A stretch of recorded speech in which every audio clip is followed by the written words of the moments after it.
नमस्कार दोस्तों, आप सभी दर्शकों का बहुत बहुत स्वागत है एक बार फिर से हमारे YouTube चैनल संगीता जी सम्राट में। दोस्तों, आज एक बार फिर से उपस्थित हूँ एक बहुत ही महत्वपूर्ण विषय को लेकर।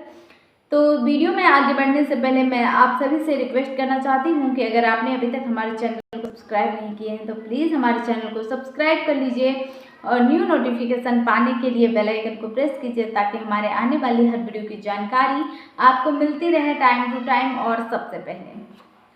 दोस्तों, आपने ये कहावत तो सुनी होगी कि बिना बुनियाद की इमारत नहीं बन सकती, बिना बीज का वृक्ष नहीं बन सकता। दोस्तों, ठीक उसी प्रकार हमें यदि विकास की ओर कदम बढ़ाना है तो अच्छा ही बीज खोजना होगा और अच्छा बीज बोना भी होगा, क्योंकि अच्छा बीज खोजना ही काफ़ी नहीं है, अच्छा बीज बोना भी होगा। दोस्तों, कामयाबी कोई बाजार का लड्डू नहीं है चाहे जिसे कोई भी उठाकर खा ले। कामयाबी तो ट्रांसफर ऑफ एनर्जी है, जो वह बिजली का करंट है। जैसे करंट के लिए ट्रांसफर और वॉल स्विच की ज़रूरत पड़ती है, तार हवा में लहराने से नहीं, इलेक्ट्रिक शॉर्ट से जोड़कर बिजली बनती है। साथियों, हम और आप तांबे के वायर हैं जो कि रद्दी में बिक सकता है अगर हमने ट्रांसफर से नहीं जुड़ा तो हम ज्ञान से अछूते रह जाएंगे। जी हाँ दोस्तों, इस जगत में लाखों करोड़ों जीव जंतु पैदा हुए हैं और आगे होते भी रहेंगे, लेकिन दोस्तों जो जीव समय और परिस्थितियों के अनुरूप अपने आप को ढाल पाया है वो कामयाब हो पाया है और वो इस जगत में जीवित है। जो जीव कामयाब नहीं हो पाया उसका नामो निशान मिट गया है। दोस्तों, ठीक उसी प्रकार अगर इस समाज में मानव को कामयाबी के रेस में खड़ा करना है तो आने वाले जनरेशन को स्वाभिमान के साथ जिंदगी देना है तो वो ट्रांसफर और डायनामिक फोर्स को हासिल करना ही होगा। और साथियों, इस डायनामिक पावर और करंट बाबा साहब डॉक्टर भीमराव अंबेडकर हैं और वो पावरफुल बीज भारत का संविधान है। दोस्तों, वीडियो को बिना स्किप किए लास्ट तक ज़रूर देखिएगा।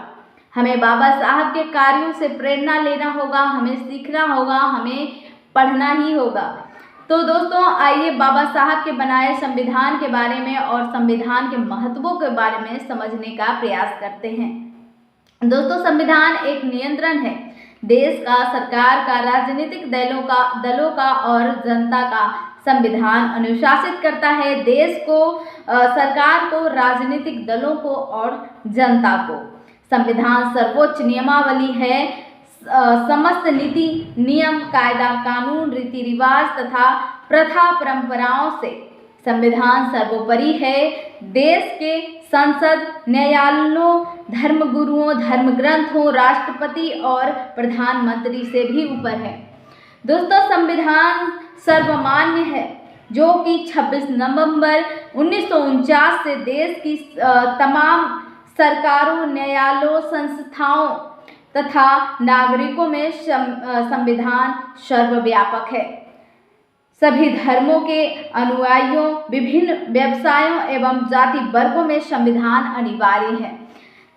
दोस्तों, तमाम जनप्रतिनिधियों के लिए, शासकीय सेवकों के लिए जिन्होंने संविधान पालन की शपथ ले रखी है तथा देश का प्रत्येक नागरिक जिन्हें अनुच्छेद 51 में निर्देशित किया गया है, संविधान स्वाभिमान का सजग प्रहरी और समस्त अधिकारों का सुरक्षा कवच है।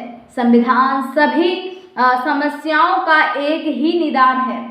जी हाँ दोस्तों, हर मरीज की दवा संविधान है। संविधान अलियन वन है। संविधान का विषय, देश का प्रतिनिधि विषय, सबसे बड़ा विषय, अंतर्राष्ट्रीय विषय और जनता के लिए सर्वाधिक महत्वपूर्ण विषय है।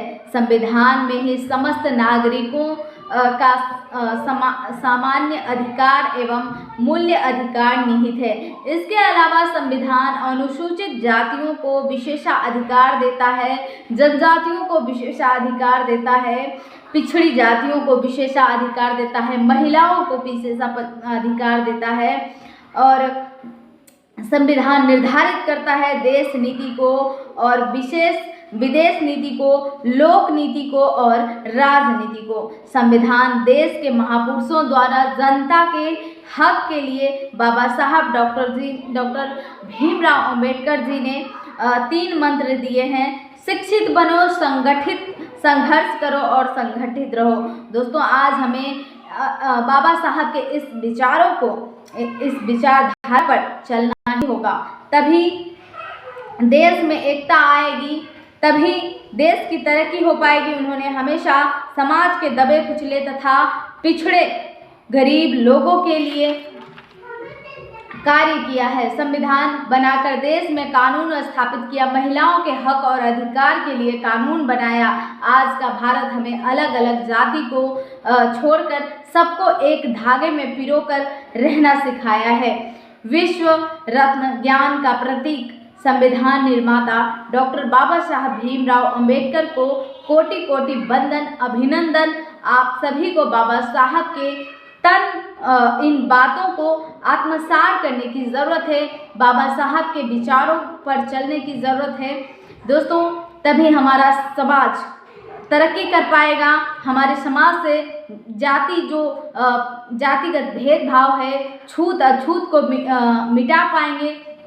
हालांकि काफ़ी हद तक हमारा समाज इन सब मामलों में तरक्की कर पाया है, लेकिन अभी भी दोस्तों कई जगह ऐसा होता है कि लोग एक जातिगत भेदभाव करते हैं, ऊंच नीच करते हैं। उस जातिगत भेदभाव को, उस अछूत को हमें मिटाना ही होगा। इसके लिए हमें आज और अभी से ये प्रण लेना होगा कि हम बाबा साहब के विचारों पर चलेंगे। तो दोस्तों, आज की हमारी ये वीडियो आपको कैसी लगी कमेंट में ज़रूर बताएं और अपनी आप महत्वपूर्ण प्रतिक्रिया हमें ज़रूर दें। दोस्तों, आज के लिए इतना ही, जल्दी मिलते हैं नेक्स्ट वीडियो के साथ। तक के लिए आप सभी का बहुत बहुत धन्यवाद। आपने अपना कीमती समय दिया। नमस्कार, जय भारत, जय संविधान।